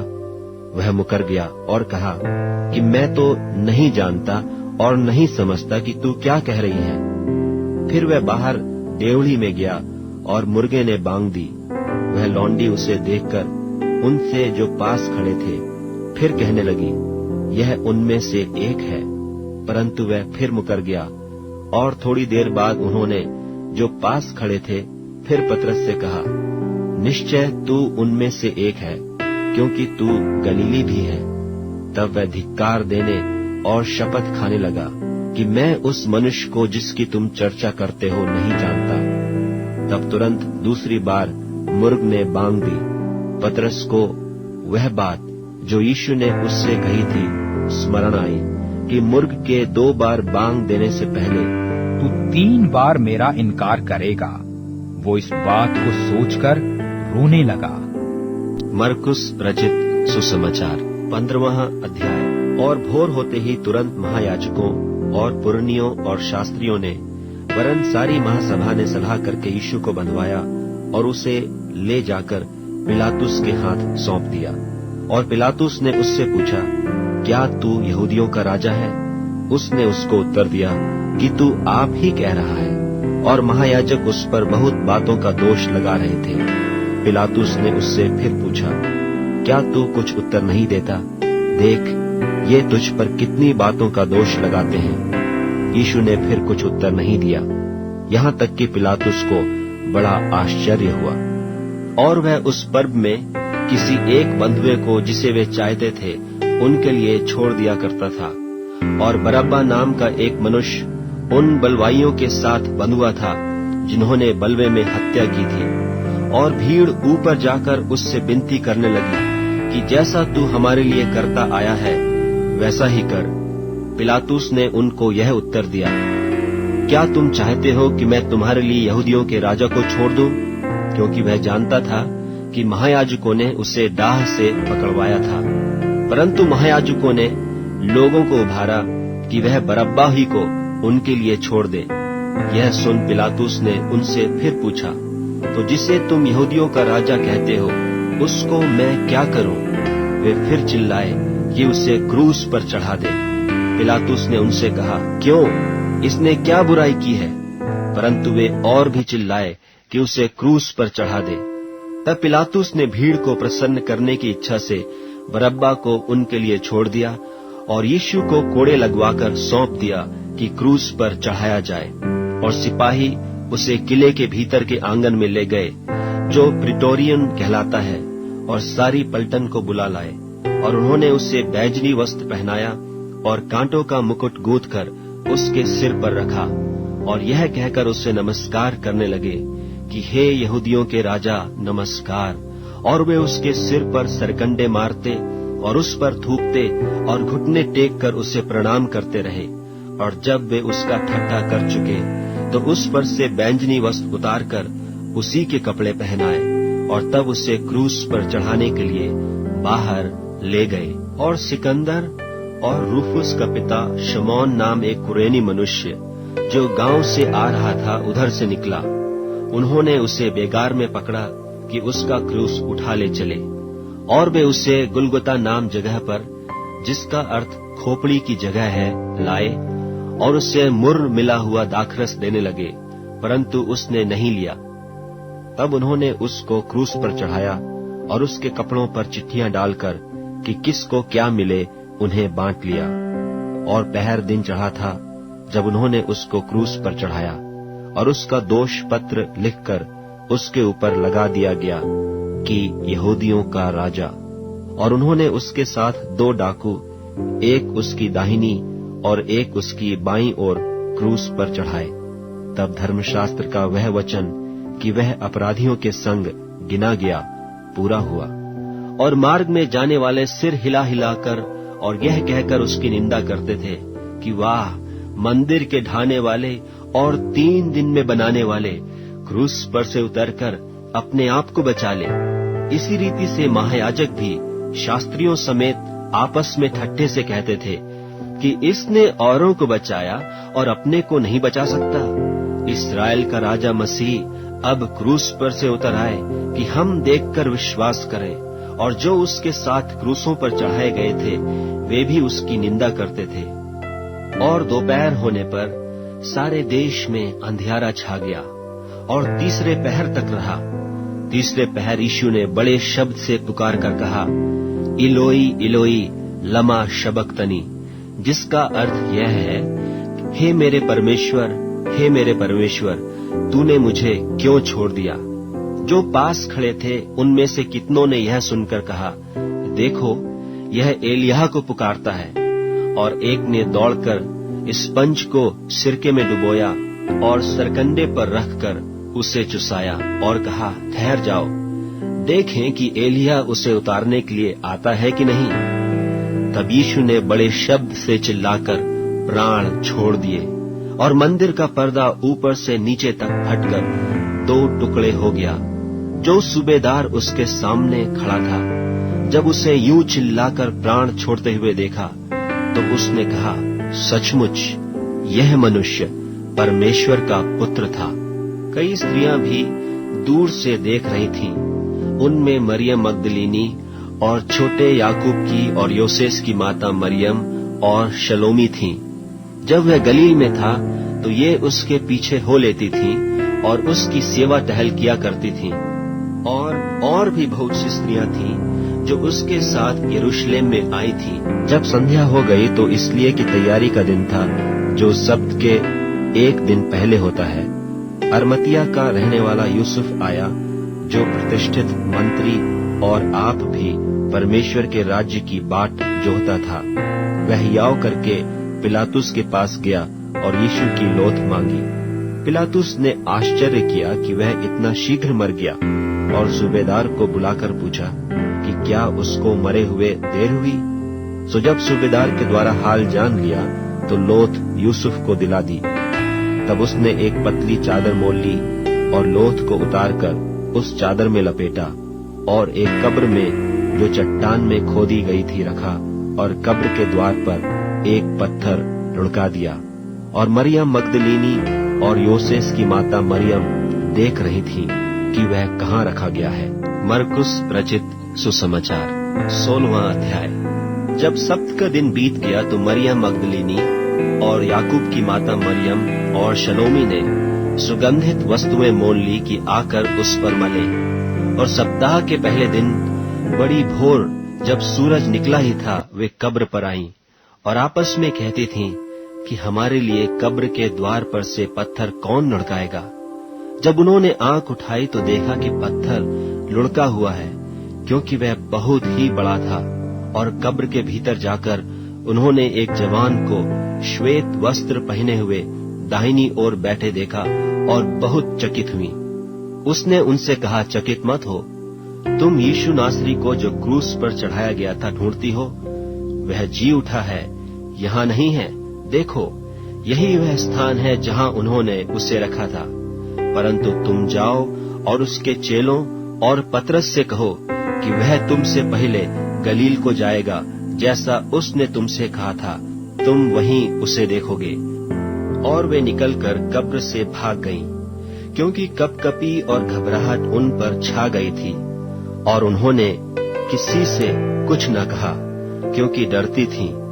सप्ताह के पहले दिन भोर होते ही वह जी उठकर पहले पहल मरियम मगदलीनी को, जिसमें से उसने 7 दुष्टात्माएं निकाली थीं, दिखाई दिया। उसने जाकर उसके साथियों को, जो शोक में डूबे हुए थे और रो रहे थे, समाचार दिया। और उन्होंने यह सुनकर कि वह जीवित है और उसने उसे देखा है, प्रतीति न की। इसके बाद वह दूसरे रूप में उनमें से 2 को, जब वे गांव की ओर जा रहे थे, दिखाई दिया। उन्होंने भी जाकर औरों को समाचार दिया, परंतु उन्होंने उनकी भी प्रतीति न की। पीछे वह उन 11 को भी, जब वे भोजन करने बैठे थे, दिखाई दिया और उनके अविश्वास और मन की कठोरता पर उलाहना दिया, क्योंकि जिन्होंने उसके जी उठने के बाद उसे देखा था, इन्होंने उनकी प्रतीति न की थी। और उसने उनसे कहा, तुम सारे जगत में जाकर सारी सृष्टि के लोगों को सुसमाचार प्रचार करो।